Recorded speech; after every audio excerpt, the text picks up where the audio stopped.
Hi, I'm Thirumal. Today I'm going to explain you about illumination models. And these are the subtopics: light sources, illumination models, transparency, shadows, intensities, halftone techniques, dithering techniques, and error diffusion. An illumination model, also called a lighting model and sometimes referred to as shading model, is used to calculate the intensity of light that we should see at a given point on the source of an object. Light sources are considered as point sources. Light sources. Basically, there are two types of light sources: those which emit sources and those which reflect the sources. And the examples are like luminous object and transparent surfaces. A luminous object is general, can be both a light source and a light reflector. For a illuminated transparent surface, some of the light will be reflected and some of the light will be transmitted through the surface. Light source model. There are different sources of light. Like for example, we have a point source. Here the origin is a point and all light rays origin at a point and radically diverge. And the other source is parallel source. Here the origin is assumed at a infinity point source and the light rays are all parallel. And another one, distributed source. All light rays origin at a finite area in space, and nearby sources such as fluorescent light. And what is photorealism? Reproducing the image as realistically as possible in graphic is called photorealism. Intensity attenuation. As radiant energy from point source travels through space, its amplitude is attenuated, and that is done by the factor 1 by d square, where d is the distance traveled by light. Surface close to light sources receive higher incident intensity from source than the distant surface. And spotlights. Spotlights are used to control the amount of light emitted within the cone with apex at a point source position. Flaps confine the effects of the light to designated x, y, z coordinates. They are used to control the amount of light emitted by a source in various directions. When a point shade is determined, the illumination model is evaluated for light only if point coordinates are between maximum and minimum coordinates of those flaps. And the color of an object. Basically, a color is defined in terms of red, green, and blue components, and the below formula is a set surface colors by reflectivity coefficients. Ambient light. Ambient illumination is light that's been scattered so much by the environment that its direction is impossible to determine. It seems to come from all directions. Lambert's cosine law. Lambert's cosine law states that the radiant intensity or luminous intensity observed from an ideal diffusely reflective surface or ideal diffuse radiator is directly proportional to the cosine of the angle between the direction of the incident light and the surface normal. The law is also known as the cosine emission law or Lambert's emission law. What is ambient reflection?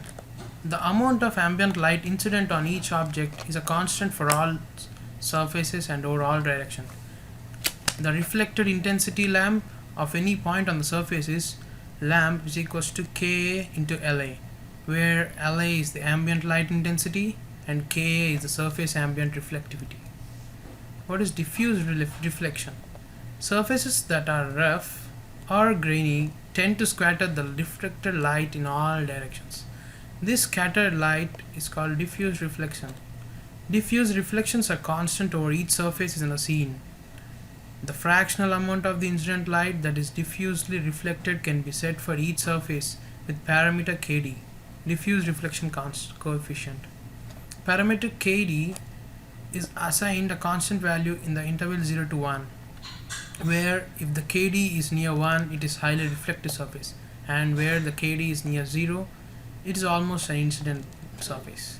Like it's almost a transparent surface.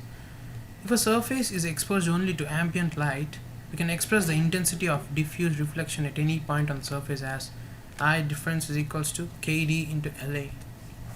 And here in the above diagram, we can know about the ideal diffuse reflectors. These are the reflectors that the surfaces that scatter equal intensity in all directions. They are also called Lambertian reflectors. The brightness at each point is proportional to cos theta. The reflected intensity, I difference of any point on the surface, is kd into lp cos theta, or kd into lp nl, where lp is the point light intensity, kd the surface diffuse reflective, and n the surface normal, l the light direction.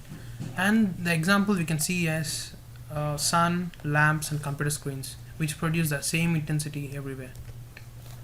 What is specular reflection? Specular reflection is a result of total or near total reflection of the incident light in a concentrated region around the specular reflection angle.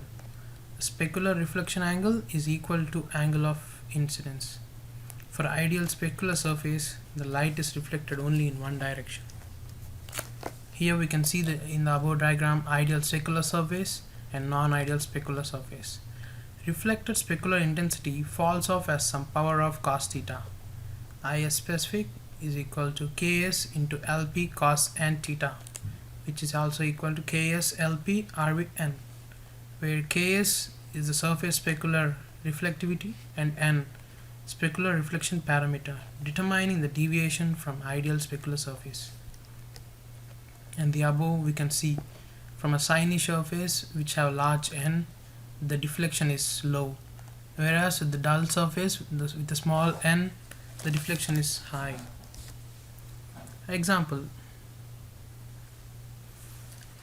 A classic example of specular reflection is a mirror, which is specifically designed for a specular reflection. Specular reflection can be observed in the ionospheric reflection of radio waves and the reflection of radio or microwave radar signals by flying objects. The halfway vector. This is a vector. Its direction is halfway between the directions of light source and viewer. The new spectral reflection can be represented as n dot h power n, where h is equals to n plus l plus v by mod l plus v. And here we can see the direction in which the halfway vector goes. The halfway vector is halfway between the direction of light source and viewer. Multiple light sources. If there are m light sources, then the terms for each light source are summed as I lambda is equals to the formula given. Transparency. Basically, in transparency we have three kind of objects: opaque objects, translucent objects, and transparent objects. Opaque objects are which an object that light cannot pass through. The majority of objects are opaque, which means you can't see through them. This is due to the fact that light can't pass through them. Example of opaque objects include wood, gold, cement, metal, some types of colored plastic, vegetation, etc. Here we can see a wooden plank on which a light is emitted, and it's not transparent, so it's reflected back. Transparency. And another object is translucent object. An object that is cloudy and only allows part of the light to pass through is described as translucent object. Tinted windows, frosted glass, sunglasses, wax paper, fingers, and certain plastics are all examples of translucent objects. Here we can see a transparent glass. Partial light can pass through. And the other objects are transparent objects. An object that is clear and light can pass through it. It is described as transparent object. Some examples of transparent objects include glass, cell phone, cellophane, diamond, and amber. Here is an example, like glass is a transparent object. Snell's law. Snell's law is a formula used to describe the relationship between the angles of incidence and refraction when referring to light or other waves passing through a boundary between two different isotropic medium such as glass, water, air. Here in the diagram you can see two different surfaces which have two interfaces. N1 is the refractive index of the top surface and N2 is refractive index of the bottom surface, and V1 is the velocity of light at the above surface and V2 is the velocity of light at the bottom surface, and theta is the angle measured from the normal of the boundary, and here as well. Snell's law states that the ratio of the sines of angles of incidence and refraction is equivalent to the ratio of phase velocities in the two media are equivalent to the reciprocal of the ratio of the indices of refraction. Opacity. Basically, opacity refers to the opaqueness of an object. Opacity is a measure of impenetrability to electromagnetic or other kinds of radiation, especially visible light. The more transparent an image or image layer is, the lower its opacity. And from that we can say that transparency is inversely proportional to opacity. And here we can see that relation. Here the opacity is high, so no light is passed to that, and here the opacity is low, so it's all transparent. Shadows. Shadow algorithms determine which surfaces can be seen from the light source. The surfaces that are visible from light source are not in shadow, and those that are not visible are in shadow. When the point on the surface cannot be seen from a light source illumination, calculation must be considered.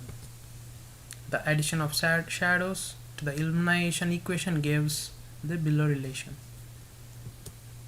Shadow patterns generated by a hidden surface method are valid for any selected viewing position, as long as the light source positions are not changed.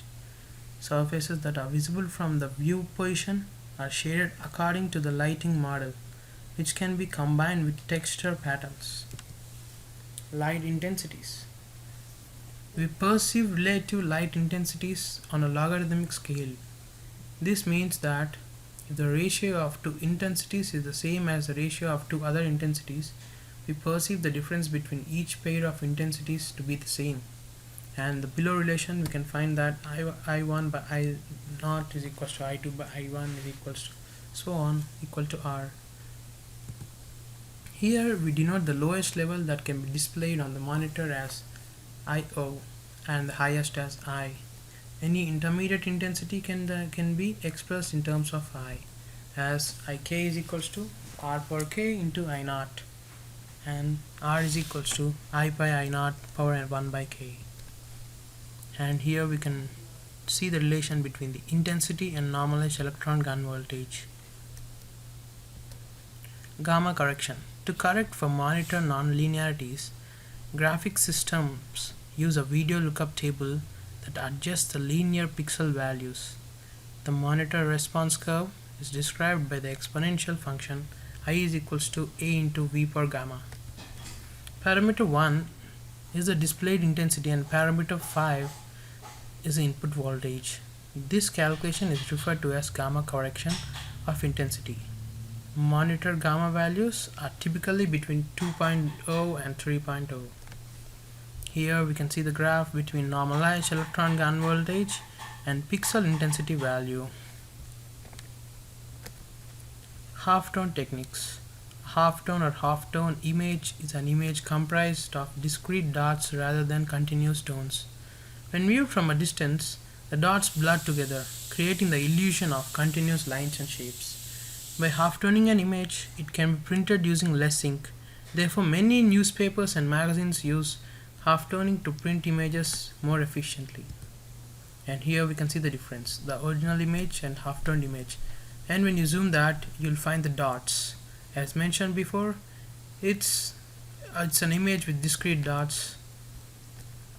So we saw that it's created with discrete dots. There are different type of dot patterns. Round dots are the most common used. There are different dot types available, each of them having their own characteristics. Generally, the preferred dot shape is also dependent on the printing method or the printing plate.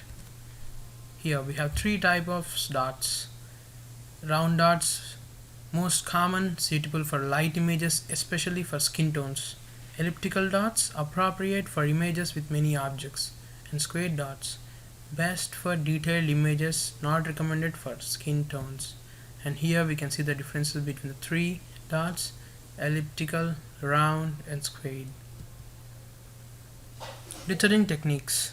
Dithering is used in computer graphics to create the illusion of color depth in images with a limited color palette, a technique also known as color quantization. In a dithered image, colors that are not available in the palette are approximated by a diffusion of colored pixels from within the available palette. And Dithering is nothing but half toning for color images, and we can see here apparently orange. We can see from zoom out, and if you zoom in, we actually get red and yellow combination. Dithering can be accomplished by thresholding the image against a dither matrix. The first two dither matrices rescaled for application to 8-bit images are D1 and D2. Here D1 is 2x2 matrix and D2 is 4x4 matrix.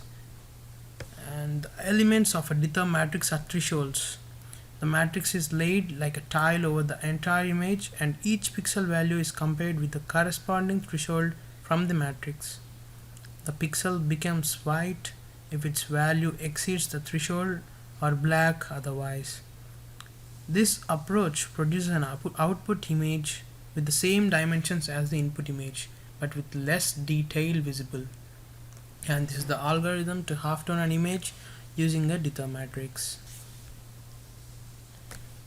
And here we can see the difference. In D1 it's a 2x2 matrix, so it's a little bit blurred, but here it's a 4x matrix and it's more depth, so it's more clear in this thing. Error diffusion. Error diffusion is a type of halftoning in which the quantization residual is distributed to neighboring pixels that have not yet been processed. Its main use is to convert a multi-level image into a binary image, though it has other applications. Error diffusion has a tendency to enhance edges in an image. This can make text in images more readable than in other halftoning techniques. Floyd and Steinberg error diffusion method described a system for performing error diffusion on digital images based on a simple kernel. Here, where hyphen denotes a pixel in the current row which has already been processed, and hash denotes the pixel currently being processed. And this is the algorithm for each pixel in the image scanning from left to right for error diffusion. And this is the original image, and this is the image after error diffusion image. Thank you.